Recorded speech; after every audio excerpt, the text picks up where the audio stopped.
부분에 보시면 하나님께서 그 사람에게 어떤 은혜를 베푸시는가, 시냇가를 마련해 두시고 그쪽으로 옮겨 심어 주시고, 그래서 철을 따라 열매를 맺고 잎사귀가 마르지 않고 하는 모든 일이 다 형통하다, 이런 받게 되는 은혜와 결과들에 대해서 쭉 설명을 합니다. 그러니까 시편 1편에서 보고 있는 사람은 첫 번째로 그가 어떤 행동을 하는지, 두 번째로 그가 어떤 은혜를 받는지를 가지고 설명을 하는데, 지금 처음 말씀드린 것처럼 지난주에 봤던 시편 15편은 성도가 어떻게 행동하는지에 대한 내용을 담았고요. 우리가 지금 보게 될 16편 내용은 그 성도에게 하나님께서 어떤 은혜를 베푸시는가, 이 내용을 이제 선포를 하고 있습니다. 그래서 이 16편 내용을 보시면 앞부분에 몇 절 안 되지만 1절부터 4절까지에서는 다시 한 번 더 반복해서 이 성도가 어떤 행동을 하는지를 설명하고, 5절부터 11절까지에서는 하나님께서 베푸신 은혜를 크게 세 가지로 나누어서 첫 번째 은혜, 두 번째 은혜, 세 번째 은혜, 성도에게 하나님 베푸신 은혜들이 세 가지로 선포되고 고백이 됩니다. 먼저 1절부터 4절까지를 볼게요. 1절 말씀을 보시기 바랍니다. 하나님이여 나를 지켜주소서, 내가 주께 피하나이다. 이 성도가 하나님께 피하는 거죠. 구체적인 문제가 무엇인지는 잘 모르겠습니다. 여하튼 어려움과 환난이 있으니까, 역경이 있으니까 하나님을 피난처로 삼아서 하나님께 피하는, 그리고 나서 주님께 나를 지켜달라 이렇게 간구를 합니다. 그리고 2절에 보면 내가 여호와께 아뢰되 주는 나의 주님이시오니 주밖에는 나의 복이 없다 하였나이다. 피하면서 주님만이 나의 복이 되십니다. 그러니까 주님을 나의 피난처로 삼았으니까 주님이 나의 복이 되시고 그로 말미암아 내가 복이 있는 사람이 됩니다. 이제 이렇게 고백을 한 거예요. 사실 무언가 어려움을 만나서 피하는 입장에서 어디로 피했든지 간에 내가 복이 있다 이렇게 이야기하기 쉽지 않아요. 그런데 주님께 피했기 때문에 내가 복이 있다 이렇게 고백을 했고요. 그리고 난 뒤에 이와 같이 주님을 선택한 것이 어떤 상황 속에서 이루어진 것인지를 3절 4절이 설명을 합니다. 3절을 보세요. 땅에 있는 성도들은, 그러니까 땅에 성도들이 있습니다. 존귀한 자들이니 나의 모든 즐거움이 그들에게 있도다. 성도만 있는 게 아니에요. 땅에 있는 4절에 보시면 다른 신에게 예물을 드리는 자, 그러니까 우상숭배자들이죠. 우상숭배자들도 땅에 있습니다. 괴로움이 더할 것이라 나는 그들이 드리는 피의 전제를 드리지 아니하며 내 입술로 그 이름도 부르지 아니하리로다. 그러니까 우상숭배자들이 피의 전제를 드리면서 우상을 숭배하고 있는 거죠. 자기가 할 수 있는 최선을 다해서 모든 것을 바쳐서 우상을 숭배하고 우상을 통해서 자기가 도움을 얻고자 하고 이런 여러 가지 노력을 합니다. 그러니까 이 성도가 하나님께 피난처를 정하는 상황은 어떠하냐면, 하나님을 믿고 의지하고 하나님께 피하는 것이 지극히 당연한 것이 아니라 세상에 수많은 사람들이 다른 길을 선택하고 있음에도 불구하고 이 땅에는 우상 숭배자들이 많이 있어서 그들이 우상을 숭배하고 우상을 피난처로 삼는 것을 당연하게 여기는 그런 상황 속에서도 성도가 이제 믿음으로 하나님을 피난처로 정하는 그런 모습을 이제 보여주고 있습니다. 결국 그래서 1절부터 4절은 15장 내용을 다시 반복한 것이라고 할 수 있습니다. 성도가 어떻게 행동을 하는가, 어떻게 피난처를 삼았는가, 이것이 세상적으로 봤을 때 당연한 일인가, 결코 그렇지 않다. 많은 사람들이 우상 숭배를 하고 있다. 이렇게 쭉 선포를 해요. 그러면 이와 같이 성도가 믿음으로 살겠다고 하나님께 피난처를 정하고 찾아 나오면, 주님께 또 간구를 하면 하나님께서는 어떤 은혜를 베푸시는가, 세 가지 은혜를 하나님이 베푸신다고 이 성도가 지금 고백을 합니다. 여러분, 첫 번째 은혜가 5절, 6절, 두 번째가 7절, 8절, 세 번째가 9절부터 11절입니다. 늘 반복해서 말씀드리지만 어려운 내용도 아니고 조금씩 꼼꼼하게 읽으면서 조금 천천히 시간을 생각하시면 충분히 다 이해하고 또 개인적으로 묵상할 수 있습니다. 먼저 첫 번째 은혜는 5절, 6절인데요. 5절, 6절을 제가 천천히 다시 한번 읽어드릴게요. 여호와는 나의 산업과 나의 잔의 소득이시니 나의 분깃을 지키시나이다. 내게 줄로 세워준 구역은 아름다운 곳에 있으며 나의 기업이 실로 아름답도다. 이게 첫 번째 은혜에 대한 고백입니다.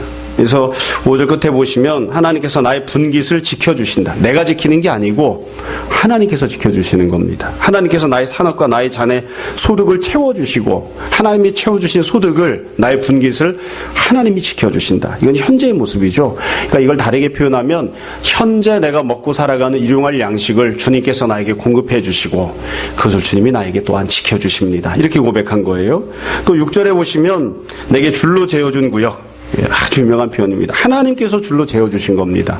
내가 여기를 달라, 여기를 내 땅으로 했으면 좋겠다 해서 내가 쭉 금을 긋고 다닌 게 아니라 하나님께서 먼저 찾아다니시고 하나님께서 먼저 줄로 그으시고 하나님께서 그것을 주신 겁니다. 그러니까 이 성도가 받은 이 구역은, 성도가 유업으로 받은 이 땅은 내가 정한 게 아니에요. 미리 하나님이 준비하셨고 하나님이 가서 다 먼저 보셨고 하나님이 주신 거죠.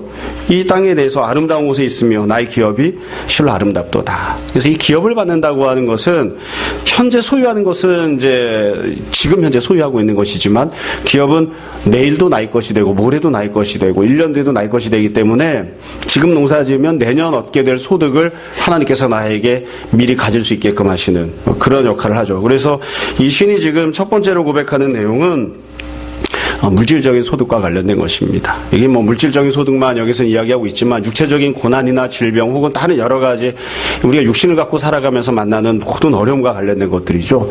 오늘 내가 받아 누려야 되는 은혜, 오늘 나에게 필요한 것을 주님이 나에게 주시고 지켜주십니다.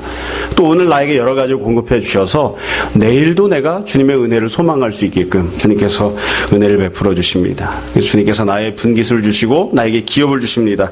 이렇게 고백을 합니다. 이게 첫 번째 은혜입니다. 그러니까 예수님 믿고 주님을 피난처로 삼으면 주님께서 우리에게 물질적인 필요를 공급하시고 채워주시는 그런 은혜를 베풀어 주시는 거죠. 이 첫 번째 은혜와 관련해서 중요한 특징이 몇 가지가 있습니다. 지금부터 말씀드리는 이 특징들은 뒤에 나오는 두 번째, 세 번째 은혜들도 똑같이 공통적으로 적용되는 것들입니다. 우선 이 은혜는 역시 하나님께서 베푸신다는 것이 제일 중요한 특징입니다. 그러니까 내가 열심히 노력했더니 소득이 있습니다. 내가 두 눈에 불을 켜고 내가 얻은 것들을 지키고 있습니다. 이게 아니고 내가 물론 노력을 하죠. 노력을 하지 않는다는 뜻이 아닙니다. 그러나 내가 노력하고 일하고 지키고 하지만 하나님께서 나에게 주시고 하나님께서 나에게 은혜를 베풀어 주십니다. 그렇게 고백을 합니다. 그래서 내가 먹고 살아가는 일용할 양식과 육체적인 모든 필요들을 내가 열심히 일을 하기는 하지만 주님께서 나의 공급자가 되어 주셔서 주님께서 책임져 주십니다. 그렇게 고백을 하는 거예요. 여러분, 이 내용은 두 번째로는 여지껏 신과 성도가 기도에서 얻은 기도에 대한 응답입니다. 우리가 다 기억하지는 못하지만 앞부분을 가만히 생각해 보십시오. 성도가 계속해서 탄식하는 상황들이 있었죠. 그럴 때 성도가 기도했죠. 그리고 믿음으로 고백하는 그런 내용들이 시편에서 반복해서 나왔습니다. 근데 탄식할 때에 원수가 나를 죽이려고 합니다. 도대체 누가 나를 여기서 건져내 줄 수 있습니까? 그러면서 여러 가지 힘든 상황들에 대해서 탄식을 하죠. 근데 지금 하나님 앞에 고백을 한다고요. 나를 건져내달라, 나를 살려내달라, 나에게 힘을 달라, 나에게 새로운 삶에 대한 소망을 달라, 그렇게 기도해 왔는데 하나님께서 그 모든 것들을 채우시고 공급하신다. 지금 그렇게 고백을 하는 거예요. 또 이렇게 지금 나의 분깃이, 나의 산업이 주어진다고 하는 것은 이 성도가 기도했던 것과 생각해 보면, 관련해서 생각해 보자면 여지껏 기도하지 않은 것들에 대한 응답을 받는 것이기도 합니다. 여러분, 앞에 시편에서 성도가 나에게 땅을 달라고 기도한 적이 있었나요? 잘 한번 생각해 보세요. 없습니다. 성도가 간절히 바랬던 것은 땅을 주십시오, 아름다운 땅을 주십시오, 이렇게 간구한 것이 아니라 살려만 주십시오, 이렇게 간구를 했어요. 근데 하나님께서 살려주시는 것만이 아니라 성도가 생각하지 못했던, 기대하지 않았던 그런 기업들을 베풀어 주시는 그런 은혜를 허락해 주신 것이죠. 지난번에 한번 오후에 모임을 할 때 제가 간단하게 설명한 적이 있습니다. 왜 도대체 이렇게 땅을 주신다고 하는 것이 중요한가? 또 구약 성경에 보면 아브라함에게 하나님께서 두 가지를 약속하시죠. 땅을 주시겠다, 또 자손들을 주시겠다, 이렇게 약속하시는데 그게 왜 그렇게 중요한가? 그 이야기를 우리가 조금 이해할 필요가 있습니다. 지금 이 성도도 그렇게 고백을 하고 있으니까요. 우리가 잘 아는 대로 하나님이 처음에 온 세상을 창조하실 때에 하늘도 만드시고 바다도 만드시고 땅도 만드셨죠. 그리고 그 모든 것들에 복을 주셨습니다. 그래서 사람이 보는 것이 아니라 하나님 보시기에 그것들이 다 선하고 아름다웠습니다. 그걸 하나님이 아담과 하와에게 선물로 주신 거예요. 그랬는데 인간이 죄를 지으면서 하나님께 심판을 받고 저주를 받아서 하나님께서 예비하시고 베풀어 주셨던 모든 땅에서 쫓겨납니다. 그래서 아담은, 하와는 에덴 동산에서 쫓겨나서 유리방황하면서 사는 그런 존재로 전락을 해버립니다. 그래서 에덴 동산에서 나온 이후에는 비록 땅을 딛고 살아가지만 그 땅은 자기 땅이 아니에요. 하나님이 복 주신 땅이 아니에요. 저주를 받은 땅이고 거기는 또 내 땅도 아니에요. 내가 유리방황하면서 살아야 되는 그런 땅이었습니다. 죽을 때까지 흘러다니는 인생이 될 수밖에 없었던 거예요. 그랬던 상황에서 하나님께서 내가 다시 너에게 복이 있는 땅, 내가 보기 아름다운 땅, 내가 너에게 유업으로 주는 땅을, 내가 너를 위하여 예비한 땅을 주겠다. 이렇게 약속하시는 겁니다. 이게 아브라함에게 주어지는 축복이에요. 더군다나 아브라함 입장을 생각해 보십시오. 우리가 잘 아는 대로 노아 때 온 세상이 홍수로 심판을 받았죠. 그때 노아에게 셈, 함, 야벳 세 아들이 있었습니다. 뭐 이런저런 좋지 못한 그런 사건들이 있어서 노아가 자기 아들들 중에 셈에게는 축복을 해주었죠. 셈에게는 축복을 하고 야벳에게도 비슷한 축복을. 그러나 함에게는 저주를 했습니다. 근데 불행한 사건이 그 다음에 벌어집니다. 우리가 잘 아는 바벨탑 사건이 벌어지죠. 바벨탑은 이 저주를 받아야 됐던 함이 세운 것이 아닙니다. 하나님께서 노아를 통해서 복 주시겠다고 선포하셨던 셈도 다 이 바벨탑을 쌓는데 함께 동참을 했었습니다. 그래서 결국 하나님께서 노아를 통해서 내가 너에게는 복을 주겠다. 셈의 장막을 통하여 너를 통하여 천하 만민이 복을 받게 하겠다. 이렇게 약속하셨음에도 불구하고 셈도 자기 후손들도 다 바벨탑 쌓는데 동참을 했었기 때문에 다 심판을 받아서 다 뿔뿔이 흩어진 거예요. 그래서 아브라함은 누구냐면 하나님께서 복 주시겠다고 해서 노아를 통해 축복을 받았지만 바벨탑을 쌓는 불순종을 했기 때문에 쫓겨나서 유리방황하는 인생을 살았던 셈족의 후예입니다. 그게 아브라함입니다. 그러니까 노아를 통해서 축복받은 게 무슨 의미가 있어요? 죄를 짓고 쫓겨난 판인데. 그게 아브라함입니다. 근데 그 아브라함에게 하나님께서 그를 부르시고서 복을 주시는 거예요. 네가 죄를 짓고 이미 쫓겨난 땅에서 유리방랑하는 그런 인생이 되어버렸지만 내가 너를 위하여 예비한 땅을, 내가 너를 위하여 준비한 기업을 너에게 줄 것이다. 그래서 아브라함에게 땅을 주신다고 하는 게 의미가 있는 겁니다. 이제는 더 이상 쫓겨난 땅이 아니라 하나님이 예비하신 땅. 이제는 더 이상 내가 노력해서 먹고 사는 것이 아니라 주님께서 나에게 공급하시는 일용할 양식을 땅의 소득으로 내가 얻고 먹고 누리고 살 수 있다는 그런 약속을 받은 것이니까요. 여러분, 자손을 주신다는 것도 마찬가지입니다. 하나님께서 천지 창조하시고 처음에 인류에게 주셨던 복이면서 명령이 생육하고 번성하고 충만하라는 것입니다. 생육하고 번성하고 충만한 것이 하나님의 뜻인데 인간이 죄를 지면서 어떻게 되었습니까? 사망의 지배하에 들어가면서 다 죽음을 당하는 생육 번성과는 정반대의 모습이 되었죠. 그러하였던 아브라함에게 하나님께 약속해 주시는 거예요. 다시 너에게 생육하고 번성하고 충만하라고 하셨던, 죄짓기 이전에 하나님이 약속하셨던 그 복을 내가 너에게 주겠다.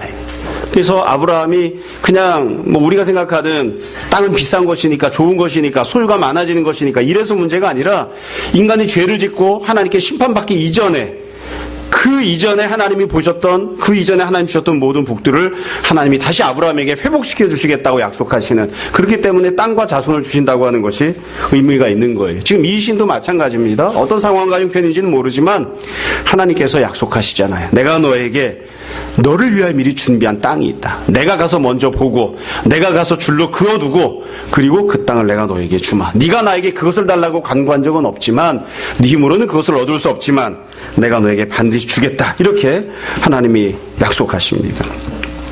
여러분, 이 시편을 보면서 사람이 어떤 시점으로 어떤 입장에서 보느냐에 따라 조금씩 다를 수 있는데, 제가 이 시편을 읽으면서 하나님께서 주신 은혜를 보면서 제일 중요하게 생각했던 것, 그리고 저에게 있어서는 개인적으로 가장 은혜가 되었던 부분은 시편 1편과 좀 비슷했습니다. 무엇이냐면 하나님께서 이 분깃을 또 산업을 이 성도에게 베풀어 주셨을 때에 이 사람이 이 하나님이 베푸신 은혜를 기쁨으로 잘 받았다는 겁니다. 그걸 잘 누렸다는 거예요.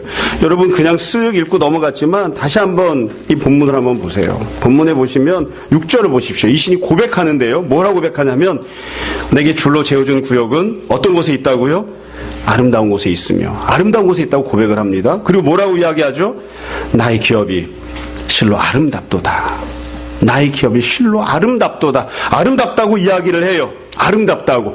하나님의 은혜를 베푸셨습니다. 은혜를 베푸신 것도 중요하지만 어찌 보면 그보다 더 중요한 것, 제가 생각할 때는, 제가 느끼기엔 더 중요했던 것은 은혜를 베푸신 하나님보다, 그 은혜를 베푸신 하나님께서 주신 은혜보다 그것을 받아 누리고 있다는 거예요. 내가 그것을 보고 참 아름답습니다 이렇게 고백을 한 거예요.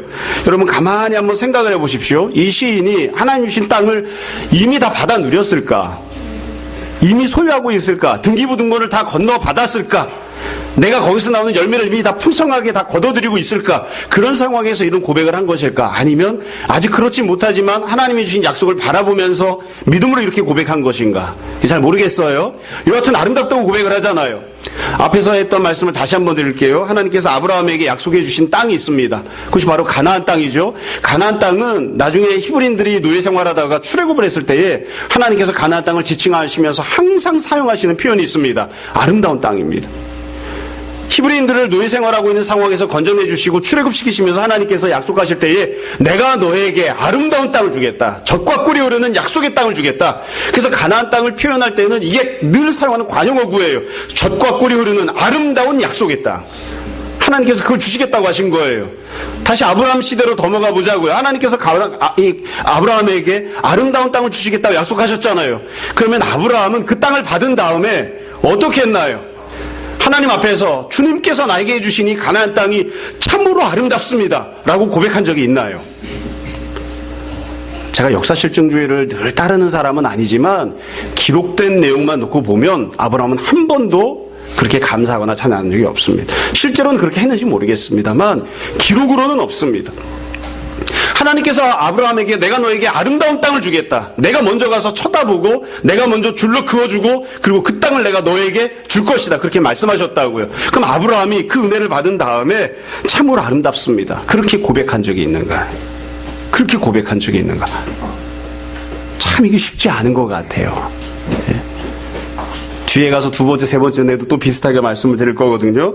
여러분, 그래서 참으로 아름답다고 고백하는 것, 그러니까 하나님의 은혜를 베푸셨을 때에 은혜를 받고 그것을 아름답다고 고백하고 내가 잘 누리고 향유하는 것, 이게 참 귀한 일이고 큰 은혜인 것 같아요. 이걸 다르게 표현하면 현실적으로 보면 이렇게 이야기할 수 있는 것 같아요. 다른 것들을 기웃거리지 않는 겁니다. 기웃거리지 않는 겁니다. 여러분, 설교할 때 성도들에게 이런저런 질문을 던지면 가끔 성도들이 어떻게 대답할 것인지를 두려워하는 마음으로 질문을 던질 때들이 있습니다. 가령 이런 질문이에요. 여러분은 우리가 함께 모여서 예배드리고 또 주체됨을 이루고 있는 이 교회가 하나님께서 나에게 줄로 재어주신 아름다운 교회라고 그렇게 고백하십니까? 솔직하게 이야기를 해보자고요. 솔직하게. 반응이 없죠? 그렇죠? 우리는 아름다운 교회라고 주님께서 나를 위해서 예비하신 곳이라고 정말 그렇게 고백하는가? 이게 참 불행하고 슬픈 일인데요. 가끔 목회자들끼리 모여서 이야기를 하다 보면 그런 이야기를 하는 사람이 있어요. 저도 사실 그런 이야기에서 100% 자유롭다고 그렇게 확신 있게 얘기하지는 못하겠어요. 무슨 얘기냐면 목회자들이 갖는 불만 중에 어떤 불만이 많이 있냐면 나는 훌륭하고 탁월한데 왜 하나님이 나에게 이렇게 숫자도 적은 그리고 별볼일 없는 성도들을 붙여주셨는지 모르겠다. 하나님께서 나에게 맡겨주신 양떼와 하나님께서 나에게 맡겨주신 교회를 하나님께서 나를 위하여 미리 줄로 재어주신 정말 아름다운 곳이다. 그렇게 고백하는 것보다 혹시 더 아름다운 곳이 있지 않을까라고 생각하고 다른 교회, 다른 부임지를 기웃거리는 목회자들이 많이 있어요. 저도 처음에 말씀드렸지만 그런 마음이 전혀 없다라고 이야기하기는 어려워요. 거의 없지만 그런 마음이 들 때들이 있다고요. 솔직하게. 확실한 정보는 아닙니다만 제가 대학을 졸업할 때 저희 과에 서울대 종교학과에 기독교 교수님이 정년퇴임을 하셨습니다. 그래서 기독교 교수를 뽑아야 됐어요. 근데 불행하게도 기독교 교수를 뽑지를 못해서 올 사람이 없어가지고 불교 교수가 왔습니다. 불교를 담당하신 분이 오셨는데 이제 저희 동기 중에 한 녀석이 석사과정을 들어가서 그 녀석한테 이야기를 들은 거예요. 그 녀석은 이제 지금 고대에 가서 교수를 하고 있어요. 그 녀석 하는 얘기가 적임자가 한 명 있었다는 거예요. 장모 교수님이라고, 장모 목사님이시죠. 종교학과에서 내세웠던 조건이 두 가지가 있었는데 첫 번째는 기독교 전공인, 조직신학 전공자여야 되고 두 번째는 종교학과는 종교다원주의를 가르치는 곳이니까 타종교의 구원이 있다. 이렇게 종교다원주의를 인정할 수 있는 사람이어야 된다. 이 두 가지 조건을 충족하는 사람을 찾은 거예요. 그랬는데 조직신학 전공했던 괜찮은 서울대 출신 분이 타 학교에서 교수하고 있는 분이 있어서 그분에게 서울대 종교학과 교수로 오시겠냐고 의견을 타진했다는 거예요. 이분이 모 여대에서 교수를 하시던 분이었는데 이분이 그렇게 얘기하셨다는 거예요. 나는 내가 지금 섬기고 있는 이 대학이 참 아름다운 곳이어서 여기보다 더 좋은 대학을 찾을 수가 없습니다. 그냥 여기 있겠습니다. 그랬다는 거예요. 다른 이유 때문에 안 갔을 수도 있어요. 사실은. 그렇지만 제가 그 이야기를 들으면서 곰곰이 생각을 해봤다고요. 곰곰이. 그렇게 이야기할 수 있는, 물론 주님께서 보내시면 가야 됩니다. 주님께서 가라고 가면 지금 현재보다 더 좋은 곳으로 갈 수도 있고 지금 현재보다 더 열악한 곳으로 갈 수도 있습니다. 옮기는 것 자체가 문제는 아닙니다. 그런데 내가 현재 섬기고 있는, 내가 보냄받은 여기를 주님께서 나에게 줄로 재워주신 구역이기 때문에 나는 이곳이 정말 아름다운 곳이라고 생각합니다. 그래서 이곳에서 참으로 기쁘고 감사하고 이곳은 내가 행복하게 지내고 있습니다. 그렇게 고백하면서 지내는 사람들이 과연 얼마나 되느냐. 근데 우리는 항상 중간에 말씀드린 것처럼 기웃기웃거립니다.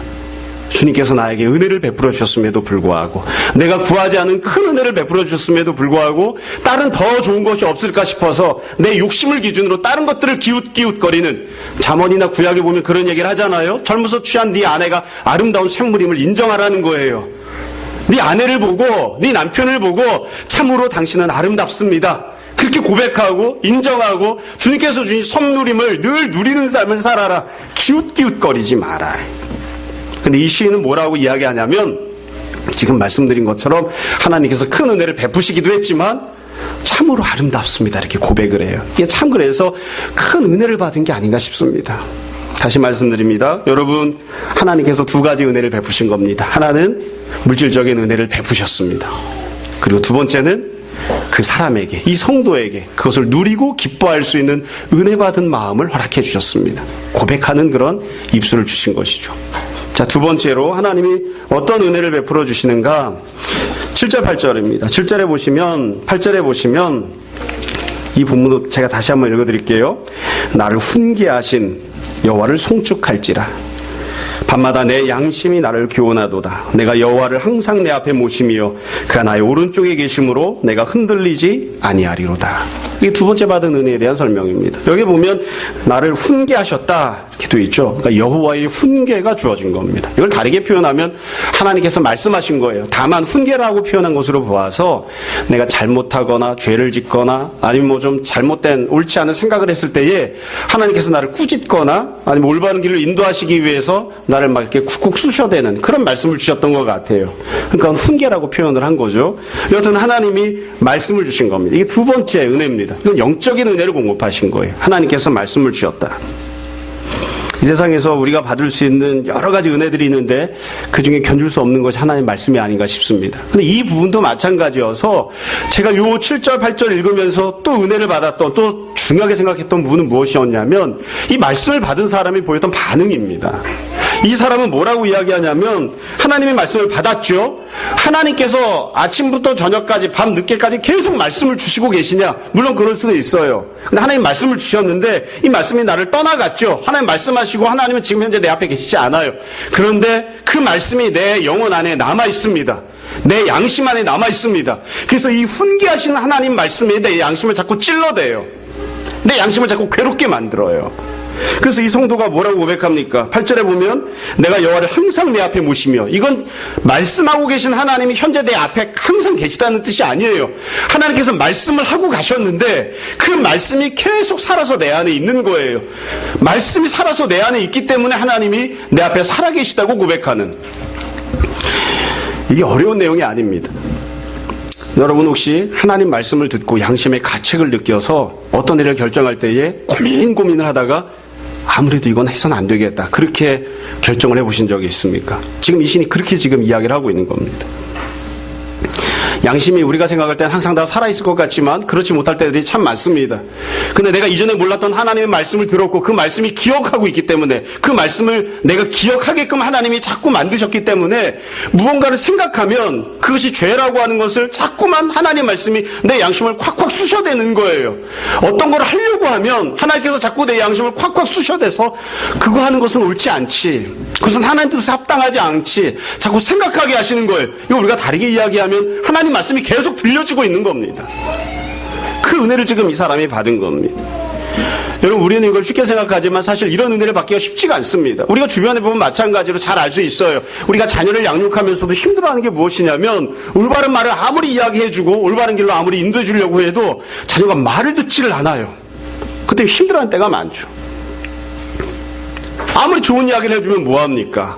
지 가고 싶은 지 갈 길로 가버리는 걸. 여러분, 아브라함을 생각해 보자고요. 오늘은 아브라함 한 사람을 때리는 시간인 것 같습니다. 미안합니다, 아브라함에게. 너무나 많이 해서 잘 알잖아요. 너무나 많이 이야기해서. 하나님께서 아브라함에게 아마 85세쯤 되었던 것 같아요. 친히 나타나셔서 아브라함에게 약속을 해주시고 내가 너에게 수많은 복을 주겠다 말씀하셨어요. 그랬더니 아브라함이 어떻게 하느냐? 반응이 시큰둥합니다. 그리고 나서는 내가 무슨 자식을 낳습니까? 입양했더니 다메섹 아이나 좀 잘 됐으면 좋겠습니다. 그따위로 이야기를 하죠. 그리고 하나님께서 말씀해 주셨음에도 불구하고 그 다음에 가서 곧장 하는 게 무엇이냐면 자기 아내가 이야기한 이야기를 듣고 씨바지를 들여서 이스마엘을 낳습니다. 아주 어려운 내용이 아니에요. 간단해요. 하나님께서 직접 나타나셔서 말씀하셨음에도 불구하고 그 말씀이 아브라함의 양심을 수소되지 않는 거예요. 아브라함의 마음을 고통스럽게 만들지 않고 있는 거예요. 모르겠어요. 아브라함의 마음에 고통을 느끼면서도 가서 씨바지를 드렸는지 모르겠어요. 하나님의 말씀에 대해서 아브라함이 믿음으로 반응하게끔 그렇게 하나님 은혜를 주셨다면, 아브라함이 그렇게 믿음으로 반응했더라면 아마 그런 일이 없었겠죠. 아브라함 심각한 상황이 그 다음에 또 있죠. 99세가 되어서 하나님이 나타나셔서 다시 한 번 더 말씀하십니다. 이삭을 낳을 때예요. 이때 나의 하나님이 직접 말씀하셨어요. 내년 이맘때에 네 아내 사라를 통해서 아들을 낳을 것이다. 그 아들의 이름은 무엇이라고요? 이삭이라고 해라. 그랬습니다. 하나님께서 아예 때까지, 방법까지, 이름까지 다 정해주셨어요. 그러니까 아브라함이 그 이야기를 듣고 나서 창세기 17장입니다. 그 다음에 가서 한 일이 무엇인지 아십니까? 창세기 20장에 가면 자기 아내를 블레셋 왕에게 팔아먹습니다. 내년 이맘때 아들을 낳을 거라고 했는데 자기 부인을 팔아먹는다고요. 만약 하나님께서 나타나셔서 직접 하셨던 그 말씀이 아브라함이 양심 안에 살아있었으면 아브라함이 그렇게 행동했겠습니까? 그게 안 된 거죠. 그게 안 된 거예요. 이스라엘과 관련해서 이야기를 하려고 하면 끝도 안도 없습니다. 우리가 흔히 그렇게 이스라엘을 폄하하거나 욕하거나 비판하거나 하잖아요. 나 같았으면 평생 종으로 태어나서 종으로 살았던, 나는 도저히 꿈꿀 수 없었던 출애굽을 하나님이 나에게 허락해 주셨으면 평생 신앙생활을 잘했을 텐데 그놈의 자식들은 어떻게 된 인간들인지 모르겠다. 나 같았으면 홍해를 두 발로 딛고 걸었으면, 바다가 갈라지는 것을 경험했으면 하나님께 믿음으로 살았을 텐데 이스라엘 그렇게 못 살았습니다. 하나님께서 출애굽을 시켜주셨죠. 홍해를 마른 땅처럼 다 이렇게 걸어서 건너가게끔 해주셨죠. 데리고 시내산으로 데리고 가셨죠. 뿐만 아니라 온 민족이 200만 명 가까운 사람들이 한꺼번에 하나님께서 영광 가운데 임재하셔서 직접 말씀하신 걸 다 같이 들었어요. 한 민족이 집단적으로 말씀하시는 하나님을 경험한 사건이 있느냐? 인류 역사상 그때 딱 한 번뿐입니다. 그래서 그 이스라엘 백성들이 하나님 말씀을 우리가 듣기가 너무 두려우니까 모세 당신이 가서 혼자 듣고 오라고 그렇게 이야기를 해서 모세가 시내산에 올라갔잖아요. 혼자 율법을 받으러. 하나님 말씀하신 걸 들었습니까? 못 들었습니까? 들었잖아요. 그 다음에 이스라엘인 게 무엇인가요? 금송아지로 우상을 만든다고요. 왜 그런 건가요? 하나님 말씀을 안 하셨기 때문이 아니라 하나님이 말씀하셨음에도 불구하고 그 하나님의 말씀이 이스라엘 사람들의 양심을 찔러대지 않았기 때문이에요. 근데 지금 이 본문을 보면 이 사람은 그런 모습이 아니에요. 하나님께서 말씀하셨죠. 낮에도 그 말씀이 내 양심을 자꾸 찔러댑니다. 밤에도 그 양심이 내 양심을 자꾸 찔러댑니다.